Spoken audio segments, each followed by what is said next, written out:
Hello, my dear wanderers. It's Soren. Welcome back. Tonight, we journey to a quiet laboratory at the turn of the century, where the air smells faintly of new chemistry and high hopes. We trace the lineage of a white, crystalline powder, watching its slow descent from lauded medicine to cultural shadow. Imagine a single drop of clear liquid hitting the water, spreading quickly, changing the entire surface before anyone truly understands its reach. This is a story about the fragile boundary between a cure and a complication. A moment in time when a grand pharmaceutical promise begins to whisper of quiet tensions.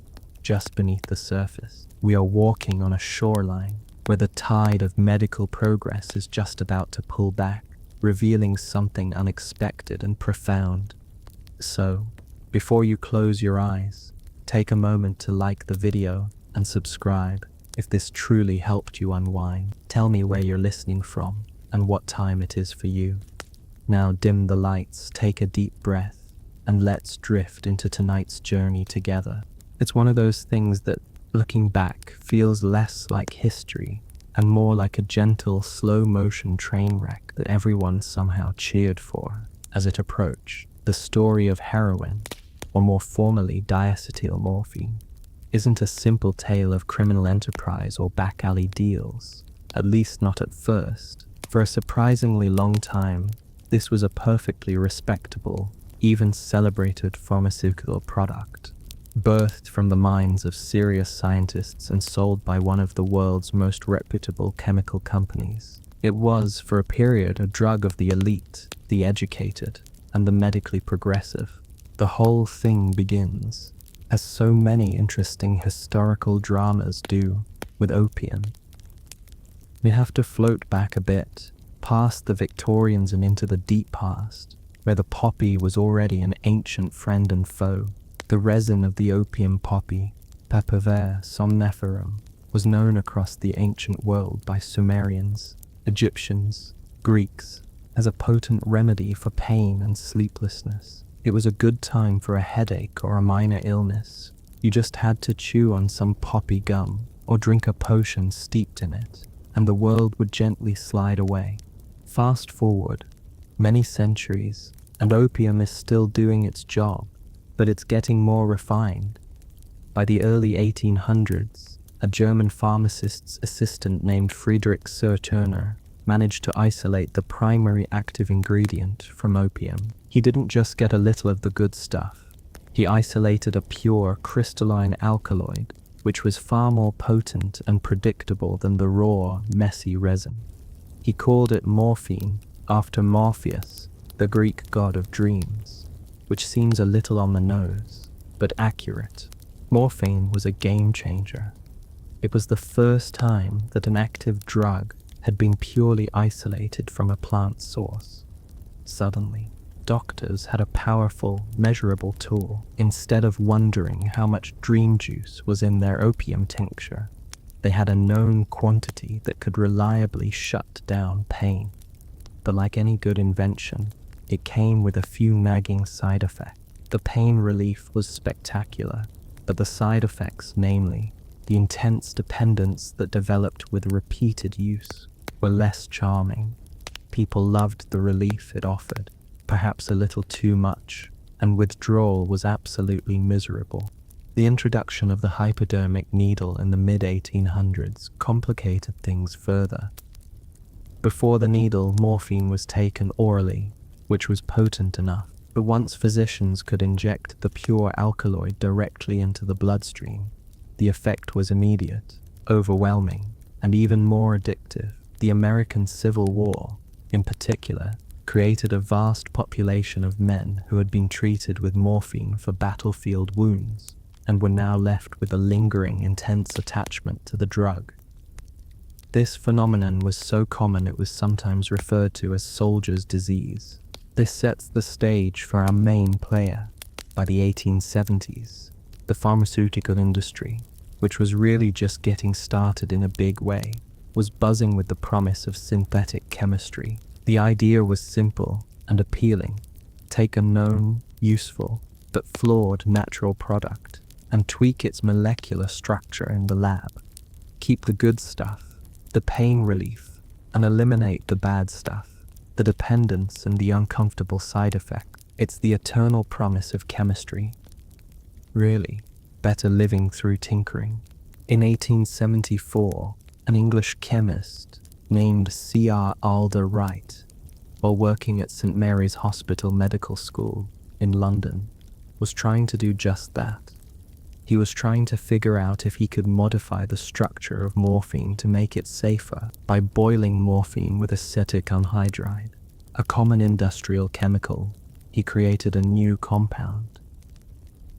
He had simply added 2 acetyl groups to the morphine molecule. He'd created diacetyl morphine, the thing we now call heroin. Wright noted the properties of this new substance. It was remarkably potent. He tested it on dogs and rabbits, noting that the animals exhibited certain behaviors, though the precise effects were difficult to pin down. His work was published, then quietly filed away. The world was not quite ready for diacetylmorphine, or perhaps Wright hadn't truly appreciated the magnitude of his discovery. The real star of this section, however, is a man named Heinrich Dresser. We skip ahead 23 years to 1897. Dresser was a chemist working for the German pharmaceutical giant Bayer. That Bayer, the one you probably know from aspirin. Bayer, in the late 19th century, was a powerhouse of chemical innovation, desperately seeking the next big drug. They had just hit a grand slam with aspirin, acetyl salicylic acid, which was being hailed as a remarkable, safe painkiller. They were on a roll, looking for another hit. Dresser, a rather intense, driven researcher, was tasked with investigating various morphine derivatives. He was specifically looking for a better cough suppressant. Now you might wonder why a chemical company would spend so much effort on a cough.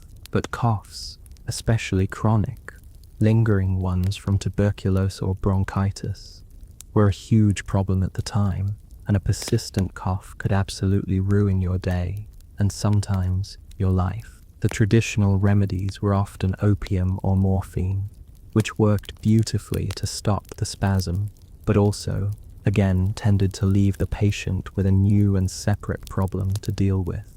So Dresser began testing various compounds, and he eventually re-synthesized the compound that Wright had created years before, diacetylmorphine.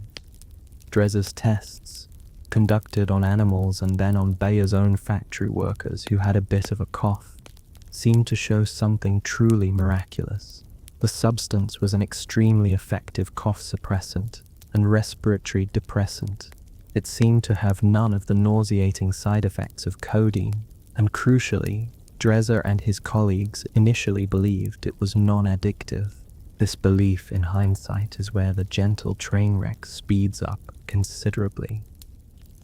Why did they think this? The initial animal tests were a bit misleading, and early human testing was short-term. They had done some tests on mice, and the mice seemed less prone to the usual morphine spasms. Furthermore, the drug was so fast-acting and potent that the euphoric rush was different from morphine, and some early users didn't immediately identify it as a classic opium high. They were so focused on finding a superior product that they may have engaged in a little bit of hopeful confirmation bias. They wanted a non-addictive morphine derivative, and they were ready to believe they had found it. Bayer needed a name for this wonder drug. They settled on heroin, likely derived from the German word heroisch, meaning heroic or strong, reflecting its impressive potency and effectiveness. It sounded good, modern, and trustworthy. In 1898, Bayer introduced heroin to the world. It was marketed, initially, primarily as a cough, cold, and pain remedy, particularly aimed at children suffering from respiratory ailment. Think about that for a moment.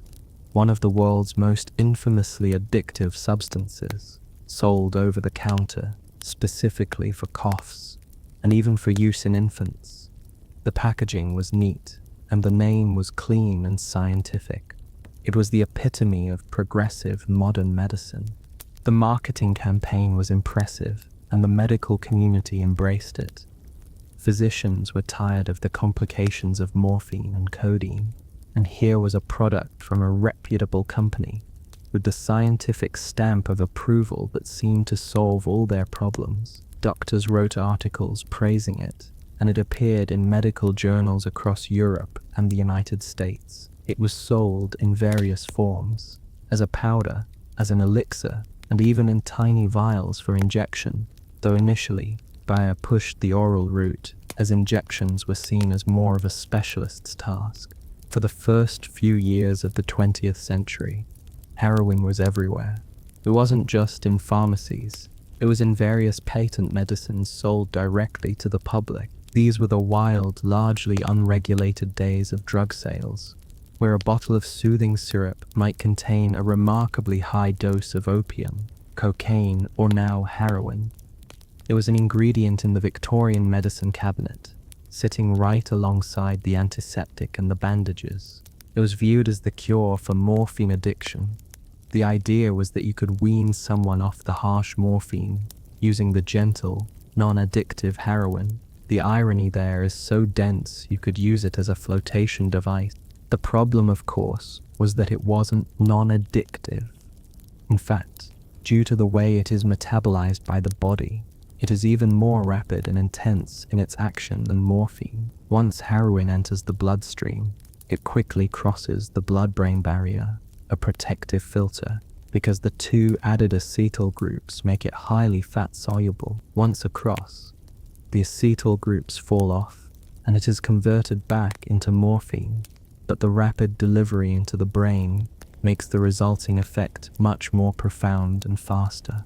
Users experienced a massive surge of relief and euphoria almost immediately. This rapid, intense delivery is what makes it so incredibly effective at suppressing coughs, and what makes it so much more prone to creating dependence.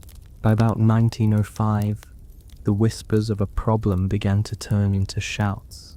The growing realization that this heroic medicine, heroin, was actually a hyper-efficient way to deliver morphine to the brain, and thus hyper-efficient at creating dependence, was a slow, painful awakening for the medical community, and more urgently for Bayer. By 1905, the initial honeymoon period was definitely over. The doctors who had enthusiastically written up case studies praising diacetylmorphine for its miraculous power to stop persistent coughs were now seeing patients who, once the cough was gone, simply couldn't stop taking the medicine. They were displaying the classic signs of withdrawal, the restlessness, the cold sweats, the profound, bone-deep misery that they had sought to escape by abandoning morphine in the first place. The initial belief held by Dresser and his colleagues that the unique chemical structure of heroin somehow bypassed the addictive properties of morphine was proven to be a devastating and rather ironic error. The two acetyl groups that made it easier for the drug to cross the blood-brain barrier didn't make it milder, they made it faster and stronger. It was like putting a rocket booster on a slow-moving train of dependence. The euphoria was more immediate, and the attachment was forged much more quickly and intensely. The response from the community was mixed, and initially rather defensive. In the early 1900s, there was a kind of scientific arrogance that often accompanied the newest chemical discoveries. Some doctors initially resisted the idea that their new, clean, German-made drug could be just as problematic as the older, messier, plant-derived opium. They had marketed it as the cure for morphine addiction, a sophisticated tool for managing dependence, so admitting the error was a serious blow to medical prestige. But the evidence, alas, began piling up. By 1910, the medical literature was shifting from praise to alarm. New York, a major port of entry and a densely populated area, began to see a noticeable spike in drug-seeking behavior. centered not just around morphine, but specifically around this new highly potent white powder. The users weren't just the wounded Civil War veterans anymore. They were younger people, ordinary citizens, looking for the quick, total relief that heroin provided, whether from a nagging illness or the general discomfort of existence. The pharmaceutical company, Bayer, tried to control the damage. They didn't immediately pull the product. Remember, at this time, their marketing was aimed at doctors, not directly at the general public, in a massive way, like patent medicines. Though the drug certainly ended up there, their initial strategy was to issue warnings and try to educate physicians about the proper use, which essentially meant use it sparingly and don't expect it to cure morphine addiction. But the drug had already slipped out of the confines of the prescription pad and into the wider world, a kind of genie that couldn't be easily shoved back into the bottle. This period sees the beginning of the shift in the drug's perception, moving from a marvel of modern chemistry to a menace. The social context matters deeply here. The turn of the century was a time of massive social change, rapid industrialization, and anxieties about public morality. As morphine and cocaine had done before it, heroin became a convenient scapegoat for anxieties about social decay and the decline of personal discipline. The movement toward regulation started small but gained momentum rapidly, especially in the United States. In 1906, the Pure Food and Drug Act was passed. This was a landmark piece of legislation, a genuine attempt to clean up the chaotic world of patent medicines. It didn't outlaw heroin or other powerful drugs, but it did mandate something revolutionary. Labeling. Companies now had to list if their products contained alcohol, morphine, opium, cocaine, heroin, or cannabis.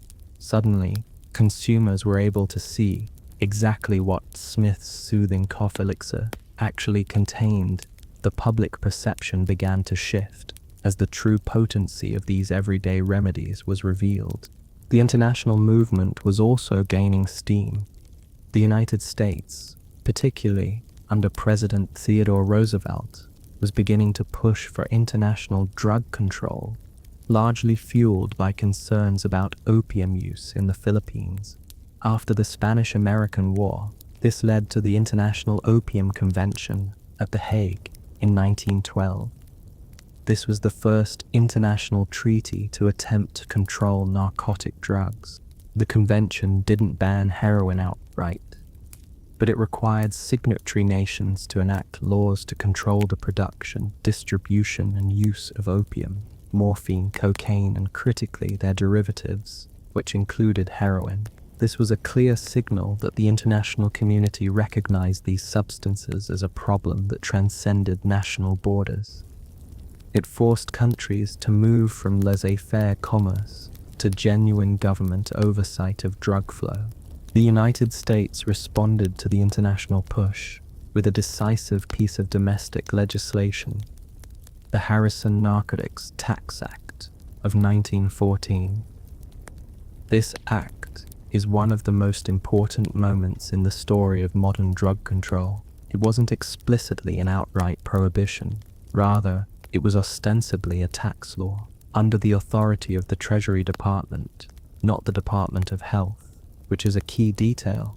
The law required anyone who produced, imported, manufactured, or sold opium, coca leaves, or their derivatives, including heroin, to register with the government and pay a special tax. This mechanism seems purely administrative, but the effect was revolutionary. It required detailed record keeping for every transaction involving narcotics. The tax was small, but the regulatory burden and the legal exposure for non-compliance were massive. It effectively shut down the over-the-counter sale of these drugs and made it extremely difficult for non-registered individuals, which was the entire general public, to acquire them. Initially, physicians were still allowed to prescribe heroin in the course of his professional practice. But what did that phrase really mean?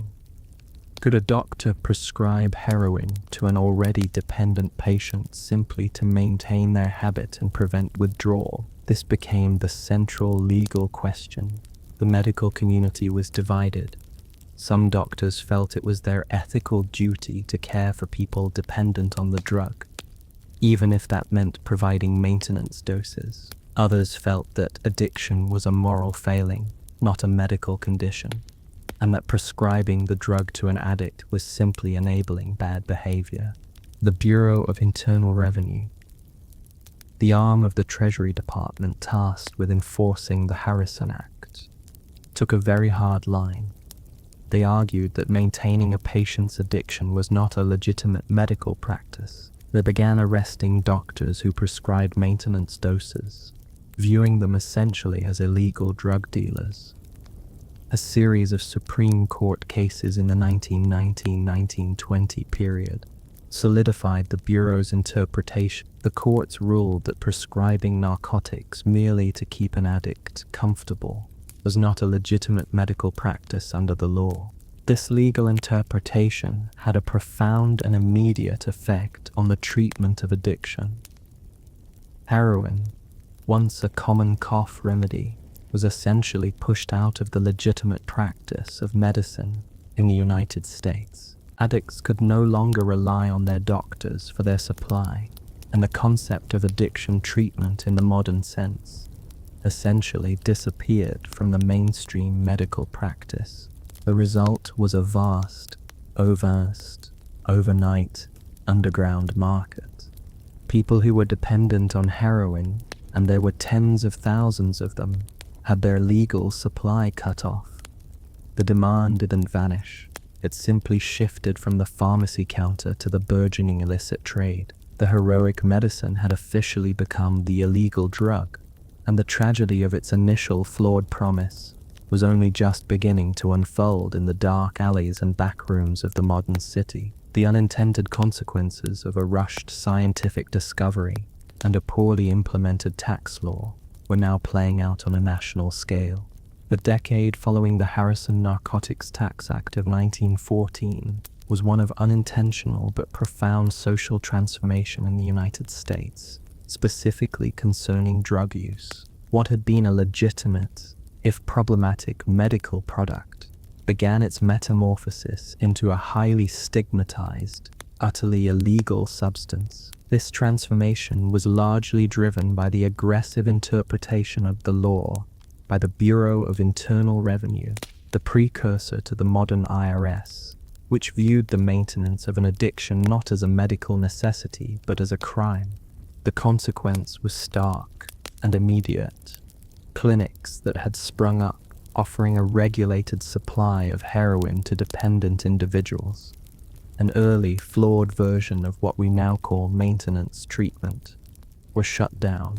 Doctors were scared, faced with the real threat of arrest, heavy fines, and the loss of their license, simply for trying to manage the withdrawal symptoms of their long-term patients. The medical profession effectively withdrew from the management of addiction, treating it less as a chronic, relapsing medical disorder and more as a moral or legal issue that belonged to the police and the courts. This vacuum, created by the sudden withdrawal of the legitimate supply, was a siren call for criminal organizations. The immense, sustained, and now unmet demand for heroin didn't just disappear, it was simply pushed underground, where the prices inflated dramatically and the quality plummeted. It's a classic example of how strict prohibition can perversely fund and empower the very criminal networks it seeks to dismantle. The source of the drug supply also changed. When Bayer was making diacetyl morphine, it was a clean, standardized pharmaceutical product. Once it became illegal, the supply chain drifted eastward, primarily relying on smuggling routes from China, which was already a center for opium trade, or from European production facilities that continued to operate, largely unchecked, because many countries hadn't yet caught up with the spirit of the Hague Convention. The purity of the street product dropped precipitously. Users were no longer getting measured doses from a sterile syringe or a clean bottle. They were buying whatever was cut and packaged by smugglers and dealers focused solely on profit.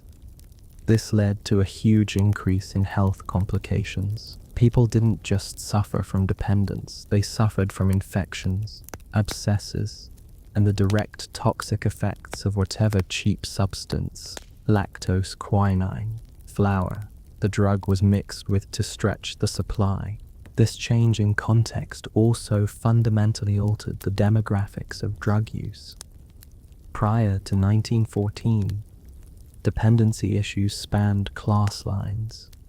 Well-to-do women using patent medicines, wounded veterans, and even working-class laborers might all have developed a dependence.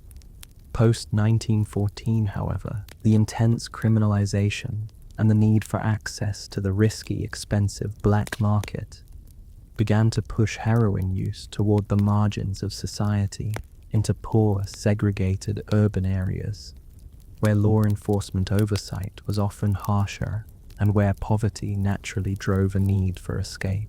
The perception of the user also underwent a dramatic shift.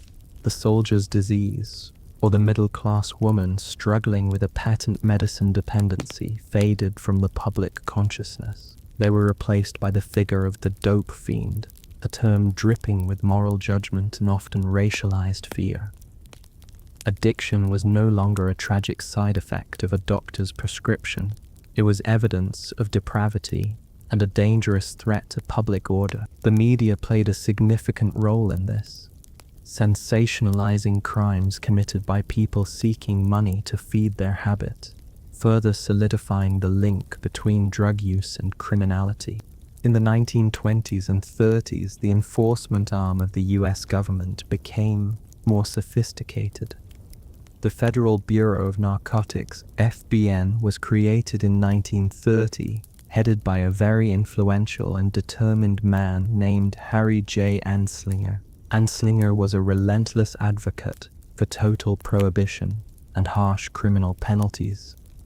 Under his long tenure, the FBN became the driving force behind the criminalization of drug users, viewing them not as patients in need of care, but as criminals who deserved punishment. Anslinger's philosophy permeated American drug policy for decades. He famously promoted the idea of drug addiction as a contagious moral illness spread by dangerous individuals. This approach left no room for the medical understanding of addiction as a complex health issue. It simply reinforced the idea that if you were dependent on heroin, you were a bad person, and the only solution was incarceration. The world stage was also reacting, albeit slowly, to the escalating problem. While the US had essentially banned the use of heroin through aggressive enforcement of a tax law, many other countries continued to allow its medical use. However, the international community was still moving toward tighter controls. In 1925, another international convention in Geneva recommended that governments try to limit the manufacture of heroin. But this was complex. After all, if the drug was being manufactured legally in one country, it could easily be smuggled out to meet the enormous black market demand in places like the United States. The definitive international move came in the early 1930s. Pressure from various governments, acknowledging the global trafficking problem, led to a final consensus. In 1931, a conference in Bangkok, followed by a broader international agreement, moved toward a global effort to stop the manufacture of heroin. By 1934, most of the major pharmaceutical companies and their host countries had ceased the legal production of diacetylmorphine for export, and many had ceased domestic production as well. This closure of the legal pipeline was the final nail in the coffin of heroin as a legitimate pharmaceutical product. Bayer, which had quietly stopped using the trade name heroin around 1913, effectively dropped the drug from its catalog altogether. The drug had entirely shed its origins as a promising cough remedy and fully assumed its new identity as the world's most notorious illegal narcotic. The consequences of this global and domestic shift were enormous. By criminalizing the drug without providing any viable medical or social alternative for those dependent on it, the policy effectively created an intractable social problem. The addiction epidemic, instead of being treated or managed, was simply hidden in the shadows and transformed into a public safety crisis. The story of the first few decades of the 20th century, then, is a tragedy of good intentions and catastrophic overreach. A drug was synthesized with the noble goal of reducing suffering and dependence. It was then aggressively marketed with flawed assurances of safety, and finally, it was completely outlawed in a manner that proved ineffective at stopping use, but highly effective at creating a multi-billion-dollar criminal market and a massive public health disaster that would plague cities for the rest of the century. The drug had indeed been heroic, but only in the sense that it managed to survive the legal crackdown and flourish wildly in the darkest parts of the global economy. As the 1930s dawned, the narrative surrounding heroin had fully flipped. It was no longer a scientific achievement, but a social stain. However, pushing the drug out of the pharmacy did not push it out of existence. It simply moved its operations into a more vibrant, subterranean world. This was the era of prohibition, not just of alcohol, but of narcotics, and these dual prohibitions shaped the American underworld, and perhaps more surprisingly, American culture. The black market, now fully professionalized and globalized, ensured a steady supply of relatively cheap, if adulterated, diacetyl morphine, unlike alcohol prohibition, which eventually ended. The prohibition of narcotics only tightened. The user population had settled into a grim routine of seeking out illegal suppliers, often in the shadows of the very cities that proudly advertised their modernity. A fascinating and tragic chapter of the drug's history unfolds in its connection to the emerging arts and music scenes, particularly jazz. The world of the working musician in the early 20th century was often grueling. They traveled constantly, played late hours in smoky, sometimes dangerous clubs, and dealt with chronic exhaustion and performance anxiety. In this environment, drugs like marijuana and increasingly heroin found a foothold. The drug offered a fleeting sense of escape, and for some, a misplaced belief that it enhanced their creative flow or helped them endure the punishing schedule. While the idea that heroin improves artistic talent is a romantic and utterly false myth, the drug's presence in these communities was undeniable. Musicians were often the first group outside of the inner city poor to be widely identified with the drug. The culture of jazz, already perceived by mainstream society as dangerous and edgy due to its improvisational African-American roots, became further stigmatized by its association with what the press called dope. This connection became a narrative weapon for figures like Harry J. Anslinger of the Federal Bureau of Narcotics. Anslinger was convinced that jazz was a degenerate form of music that directly encouraged drug use. His rhetoric often linked narcotics, race, and unconventional art into a single terrifying package for the conservative public. This fueled a cycle where marginalized communities, including many black jazz musicians, were disproportionately targeted for enforcement. The drug problem was increasingly framed not just as a problem of medicine or crime, but as a problem of immorality that contaminated certain cultural spheres. The drug also made its way into the nascent but rapidly expanding world of Hollywood.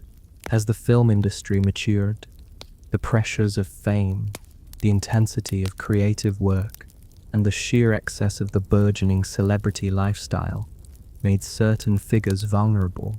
The secrecy required by the Harrison Act meant that drug use was often hidden and intensely private, adding a layer of tragic isolation to those struggling with dependence. One of the more enduring, if disputed, rumors of the era involved the use of heroin as a gentle pick-me-up or a calming agent on stressful film sets, though cocaine was probably more prevalent for the up effect. What is clearer is the tragic consequence of hidden addiction in this high-pressure environment. The career implosions and early deaths of certain silent film and early sound era stars often had a hidden component of drug dependence, though the tabloids usually masked this reality with vague mentions of exhaustion or illness. The drug became a quiet, destructive force operating beneath the glamorous facade of the Roaring Twenties and the Depression era. The 1940s brought World War II, which paradoxically introduced a period of relative calm in the American drug trade. International shipping lanes were disrupted by the global conflict, making it significantly harder for the large-scale smuggling operations that supplied the US market to function effectively. The illicit drug trade relied on global commerce, and global commerce was now focused on tanks and rations. However, this lull was temporary. The end of the war and the reopening of global routes in the late 1940s saw a massive resurgence in supply, this time fueled by a new and very well-organized network that became known as the French Connection. This network involved the smuggling of opium from Turkey, processing it into morphine base in the Middle East, and then refining it into pure heroin in illicit laboratories around Marseille, France. From there, it was shipped directly into North American ports. This new supply was pure and more readily available than the drug had been for decades. This shift set the stage for the true explosion of heroin use that would characterize the post-war era. The quality and volume of the incoming heroin meant that the habit became cheaper, more widespread, and incredibly difficult to control. The medical community, in the meantime, was still struggling to figure out what to do with addiction. With the legal gate slammed shut on prescribing maintenance doses, the only official approach was abstinence combined with incarceration. The federal government established 2 specialized hospitals in Lexington, Kentucky, and Fort Worth, Texas, often called narcotic farms. These institutions were technically under the Public Health Service, but operated with a strong penal element, blending medical treatment with correctional custody. The patients, often arrested and sent by courts, received medical care to manage the acute withdrawal, which was often a brutal, painful experience. But the long-term success rate of the narcotic farms was incredibly low. Patients would be withdrawn, stabilized, and then released back into the same social and economic environments that had contributed to their dependence in the first place, with no ongoing support or follow-up care. The return to drug use or relapse was the almost inevitable outcome for the vast majority. This model highlighted the fundamental flaw in the American approach, treating addiction as a short-term episodic illness rather than a chronic condition. As the decade of the 1950s approached, the stage was set for the drug to move from a hidden affliction of certain urban and artistic communities to a full-blown public crisis. The post-war economic boom didn't reach everyone, and in the decaying, heavily policed and under-resourced inner-city neighborhoods, the easily available and potent French Connection heroin offered a devastating form of escape. The dream of diacetylmorphine as a gentle, heroic medicine had truly curdled into a modern nightmare of dependence, crime, and social decay, laying the groundwork for the next generation's struggles with the drug. The 1950s ushered in a deceptive kind of calm in American life, a period often characterized by tidy suburban lawns and booming consumerism.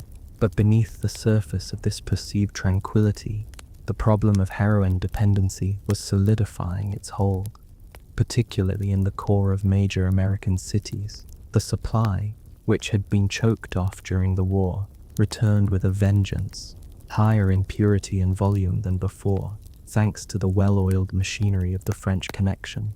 The French Connection was, in essence, a complex, multinational criminal syndicate that controlled the majority of the heroin trade flowing into North America.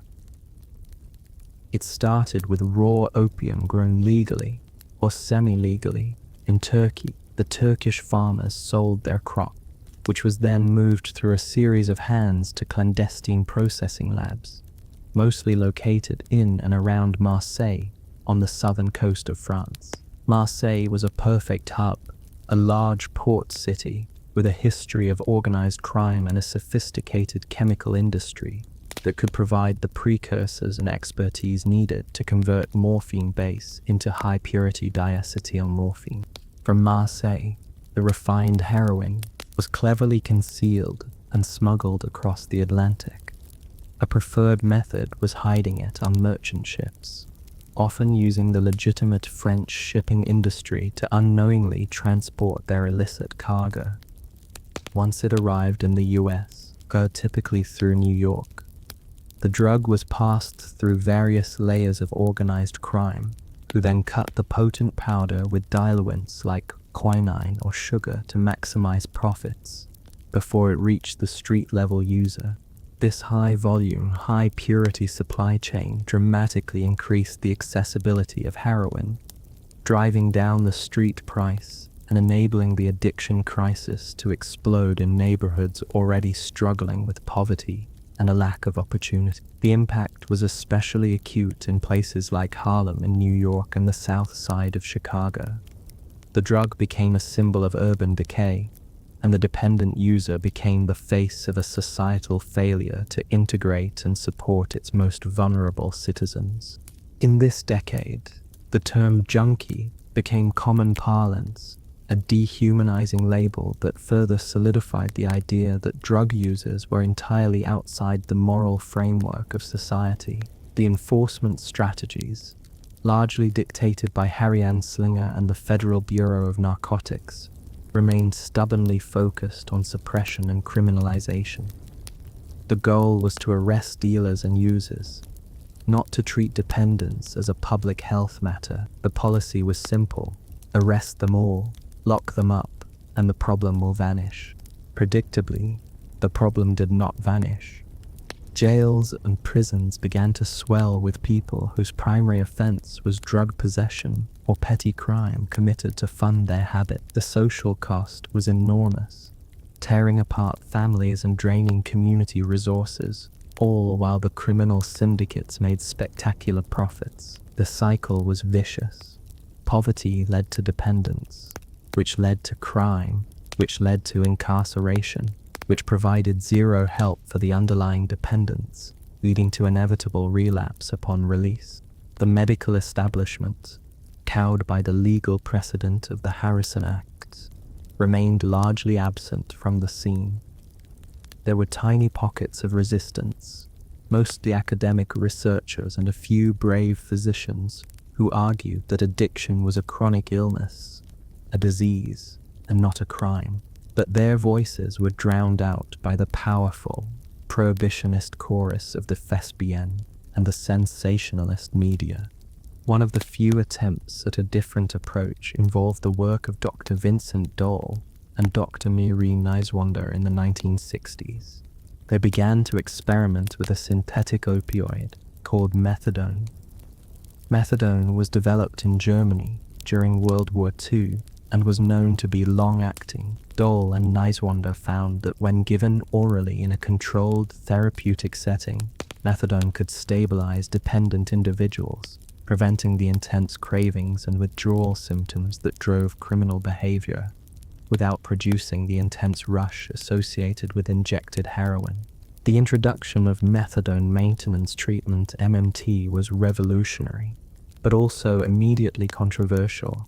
For the first time since the closing of the early maintenance clinics, doctors were actively prescribing an opioid to treat opioid dependence. Proponents argued it stabilized lives, reduced crime, and allowed patients to return to work and family life. Critics, including Anslinger's successors, argued that it was simply substituting one addiction for another, failing to meet the moral standard of total, forced abstinence. The early struggles of MMT mirrored the later political battles over other harm reduction approaches. It was a purely pragmatic, public health response to a crisis, fighting against a long-established, morally charged prohibitionist ideology. Despite the opposition, the demonstrated success of MMT in reducing crime and improving health outcomes began to slowly chip away at the total dominance of the law enforcement approach. Meanwhile, the source of the heroin, the French Connection, was reaching its peak and simultaneously beginning its decline. By the late 1960s, the French Connection was supplying an estimated 80% of the US heroin market, but the Nixon administration, viewing the rising tide of addiction as a national crisis, especially among soldiers returning from Vietnam who had developed dependencies on readily available Southeast Asian opium and heroin, decided to focus tremendous resources on dismantling the supply. Diplomatic pressure was applied to the governments of Turkey and France. Turkey, under heavy US influence, eventually agreed to a massive, costly program to phase out the cultivation of opium poppies entirely, a process that took several years but was ultimately successful. Simultaneously, law enforcement cooperation with France, notably dramatized in films of the era, led to major busts of the Marseille labs and smuggling rings. By the early 1970s, the French Connection was effectively broken. The primary source of the US heroin supply had been successfully choked off. This resulted in a temporary but significant heroin drought in the US, though driving up prices and, in some areas, causing a short-term reduction in dependency rates.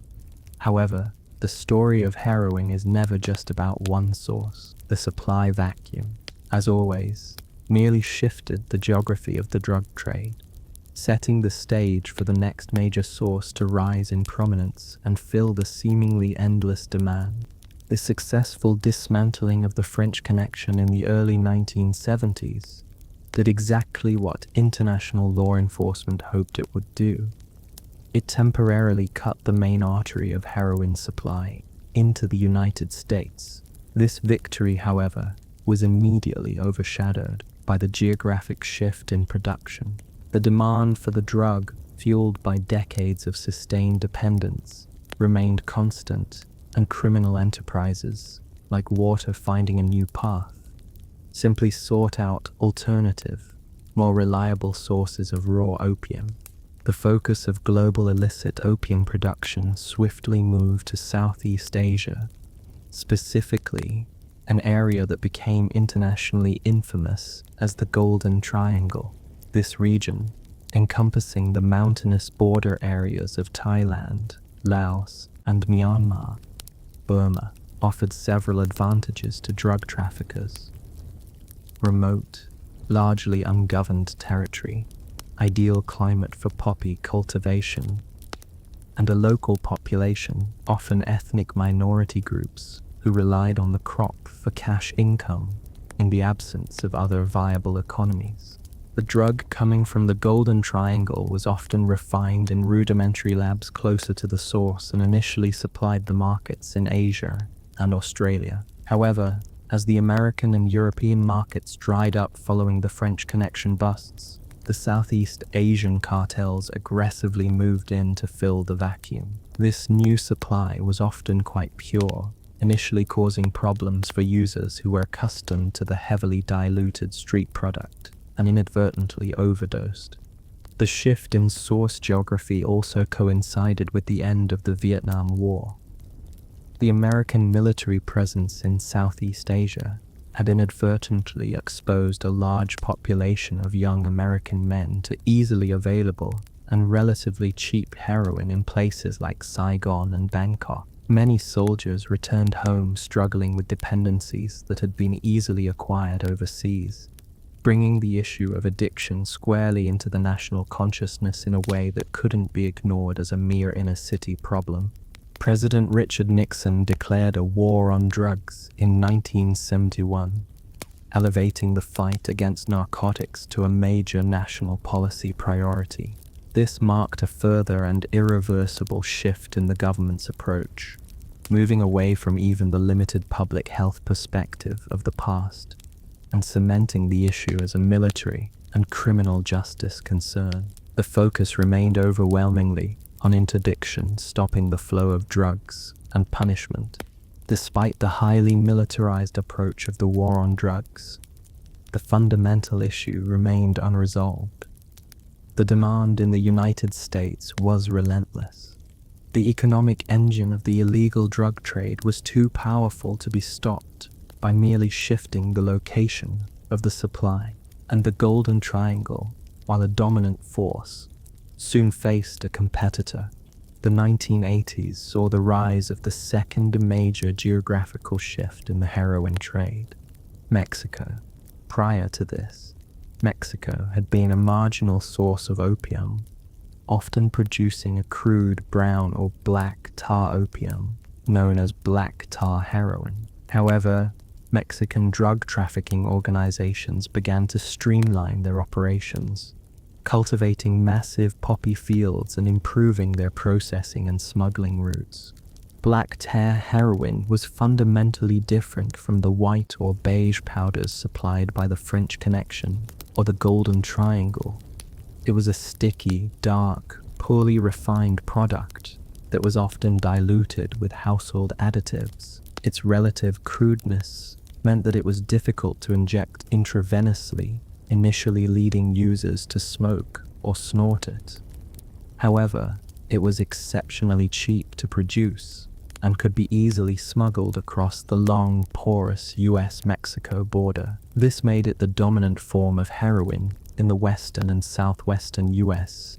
The shift to Mexican supply meant that the drug was now cheaper, more widely available, and less reliant on complex intercontinental shipping routes. This increased availability, coupled with the persistent lack of effective addiction treatment, ensured that the heroin problem continued unabated throughout the 1980s and 1990s. The criminal justice system continued to be the default response, with mandatory minimum sentencing laws introduced for drug offenses, leading to mass incarceration and disproportionately impacting communities of color. While the US struggled with its law enforcement-centric approach, the medical community slowly began to gain ground. The success of methadone maintenance treatment was undeniable, despite the political resist. Clinics, often heavily regulated and stigmatized, provided a life raft for thousands of people, allowing them to stabilize their lives and reduce their criminal activity. The 1990s saw the development of a newer medication, buprenorphine, which represented another subtle but significant step forward. Unlike methadone, which required highly restricted clinic settings, buprenorphine could be prescribed by certified doctors in a regular office setting. This was a critical development as it helped move addiction treatment back into the mainstream of medicine, normalizing it as a chronic illness that could be managed by primary care physicians, slowly chipping away at the stigma and lack of access. It's important to remember that throughout all of these decades, from the 1920s to the 1990s, the drug was still chemically the exact same molecule, diacetylmorphine. The drug once championed by Bayer, it had simply transitioned from a legal medicine to an illegal commodity, and in doing so, had become exponentially more destructive. The sheer scale of the illegality, the associated violence of the cartels, and the social wreckage caused by decades of untreated addiction were the ultimate, tragic side effects of the original scientific hubris that promised a non-addictive morphine substitute. The narrative was slowly shifting, however, from a purely moral and criminal one to one that finally acknowledged the public health component of this enduring crisis, a fragile shift that would be desperately needed for the next most devastating chapter of the opioid story.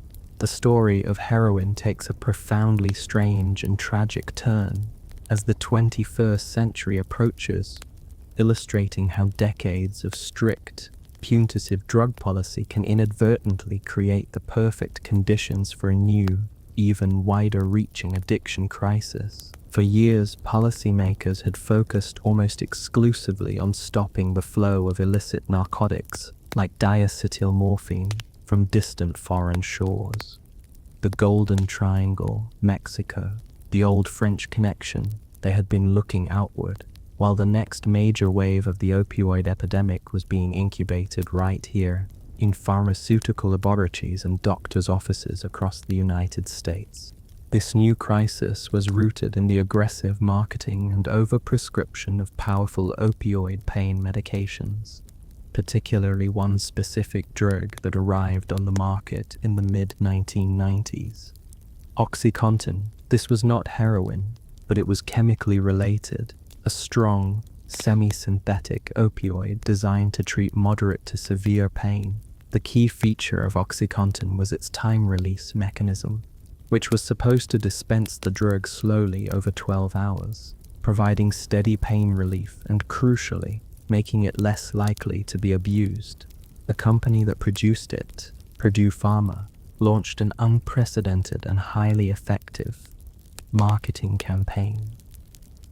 They targeted physicians, convincing them that chronic pain was undertreated and that the risk of addiction to their new pill was minimal, thanks to the patented time-release formula. They funded conferences, provided educational materials, and employed an army of sales representatives who pushed the drug with incredible success, leading to a massive increase in opioid prescribing across the country.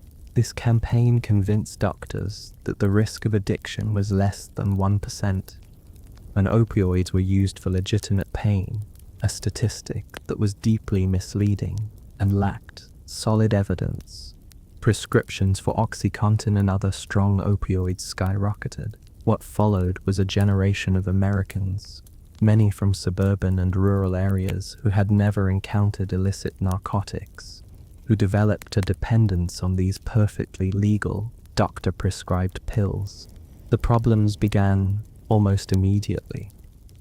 Individuals realized that by crushing or dissolving the pills, they could bypass the time-release mechanism, unleashing a massive, rapid dose of the opioid all at once, an effect similar to that of injecting or smoking high-purity heroin. The abuse purchase that the company had minimized was, in fact, enormous.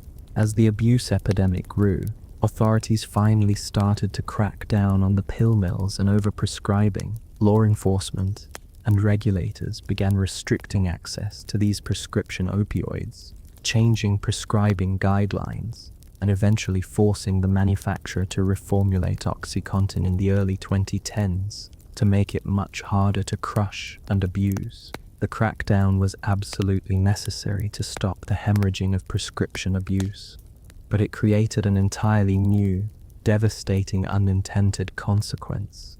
Millions of people had become dependent on opioids. When their easy, cheap, and legal supply of prescription pills was cut off, they did not suddenly become abstinent. Instead, they sought alternatives, and the most readily available, cheapest, and most powerful alternative was the original bad boy of the opioid family, heroin. This moment is perhaps the most tragic irony in the entire history of diacetylmorphine. User base that was originally overwhelmingly urban, marginalized, and non-white was now joined by a vast wave of largely suburban, middle-class, and white individuals who had been initiated into opioid dependence, not by an illicit dealer in an alley, but by their family doctor. The shift was swift and brutal. Heroin was often cheaper than black market OxyContin pills, and with Mexican cartels providing a steady, high-quality supply, the transition was easily made. The use of heroin surged in small towns, and rural areas that had previously considered themselves immune to the big city drug problem. This new demographic shift in the user population arguably played a role in softening the public and political response, making it slightly more acceptable to view addiction through a health lens rather than a purely criminal one, though the criminal justice system still remained the primary means of intervention. But the story doesn't stop there. As heroin addiction soared, the illicit market, ever adaptive, introduced the next generation threat: fentanyl. Fentanyl is a synthetic opioid, originally developed in the 1960s as a powerful surgical anesthetic. It is exponentially more potent than heroin, by some measures 50 to 100 times stronger. Initially, fentanyl appeared as a contaminant in the heroin supply, either mixed in by drug cartels seeking to boost the potency of a weaker batch, or sold outright as synthetic heroin. Because fentanyl is so potent and can be synthesized entirely in a lab without relying on poppy cultivation, it became incredibly attractive to traffickers. It is far easier to smuggle a small packet of fentanyl powder than bales of heroin. The effect of fentanyl's dominance in the illicit market has been catastrophic. Its extreme potency makes accurate dosing impossible for a street dealer, turning every bag or pill into a potential Russian roulette. The result has been an unprecedented surge in overdose deaths, eclipsing the numbers seen in the worst years of the crack cocaine or previous heroin epidemics. Today, the story of diacetyl morphine is less about the drug itself and more about the toxic ecosystem it helped create. While heroin is still present, the illicit opioid landscape is dominated by fentanyl and its even more potent analogues. The cycle is complete. The drug that was invented to be a safer alternative to morphine led to decades of criminalization, which then, through an absurd chain of events involving overprescribed legal pills, created a massive user base that was forced onto the illicit market, where they are now dying from an even deadlier synthetic substitute. The enduring tragedy of heroin is that it became the perfect illustration of the law of unintended consequences, a chain reaction started by a well-meaning scientist in 1874, accelerated by ambitious pharmaceutical marketing in the 1990s, and ending in a contemporary public health catastrophe driven by synthetics. The focus, finally, is starting to shift away from merely punishing the user toward recognizing the depth of the public health crisis and the need for widespread, accessible treatment, a long, quiet correction for over a century of profound error. The final chapter in the story that began with a hopeful German chemist synthesizing diacetyl morphine is not about the drug's triumph, but about its ghostly presence in the sprawling, interconnected catastrophe we now call the opioid crisis. Heroin, the molecule itself, is still very much a part of the problem, particularly the cheaper black tar heroin from Mexico, but its historical importance now lies in how its decades-long career of illegality, flawed policy, and deep criminalization created the fertile ground for the current wave of synthetic devastation. We have arrived at a moment where the lines between the pharmaceutical and the illicit have completely blurred. The original users, who transitioned from legal pain pills to illegal heroin, are now confronted with a far more lethal product, which often isn't heroin at all, but fentanyl, or worse, a cocktail of fentanyl and other, even more dangerous synthetics like carfentanil. Fentanyl is the ultimate distillation of the problem, a drug so potent that the concept of a safe dose on the street is a logical impossibility. The response to this crisis, unlike the response to the initial wave of heroin dependence, has been a complicated mix of the old and the new. On the one hand, the criminal justice system continues to prosecute and incarcerate users, maintaining the prohibitionist framework that has been in place since the Harrison Act of 1914. On the other hand, the sheer scale of the death toll, hundreds of thousands of lives lost, has finally forced a wider recognition of the public health emergency.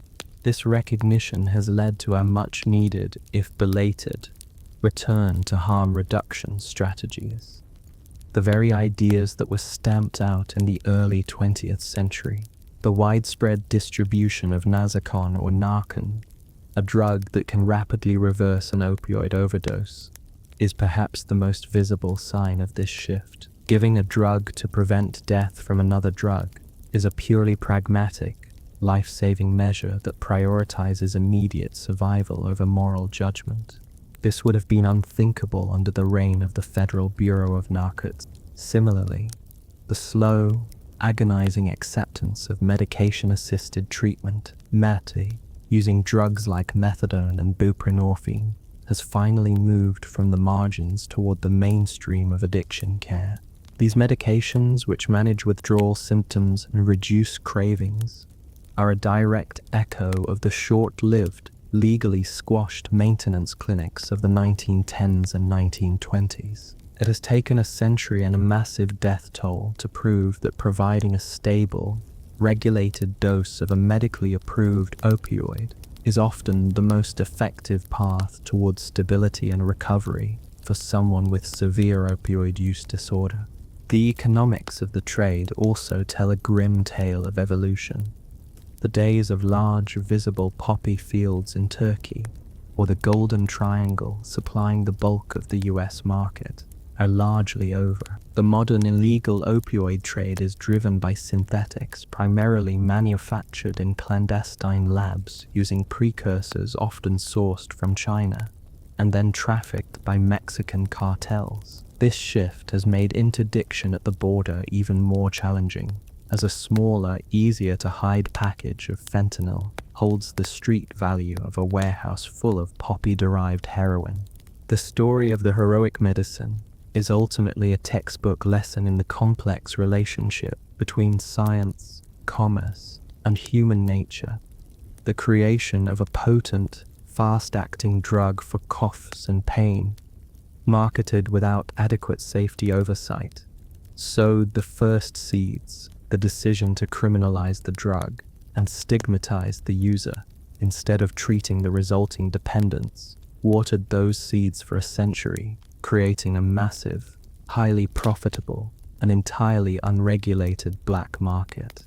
The current crisis, then, is the third and most devastating wave of the same underlying phenomenon: unchecked, scientific power, combined with failed social policy. We began with morphine, sought to fix its flaws with heroin, and when that failed, we criminalized the problem. We then allowed legal pharmaceutical companies to recklessly hook a new population on similar pills, and when we cracked down, we pushed them onto the streets, where the drug heroin introduced them to the final, lethal element, fentanyl. The historical tragedy is that the lessons were always there, written in the margins of medical journals and the court records of the early 20th century. The immediate and intense attachment created by these powerful molecules cannot be wished away or arrested out of existence. The only effective path, compassionate medical management, harm reduction, and addressing the root causes of pain and despair, is the one that was delayed for 100 years, at the cost of countless lives. The curious case of diacetyl morphine is closed, but the addiction it fueled remains, a persistent, mournful ghost in the modern American landscape.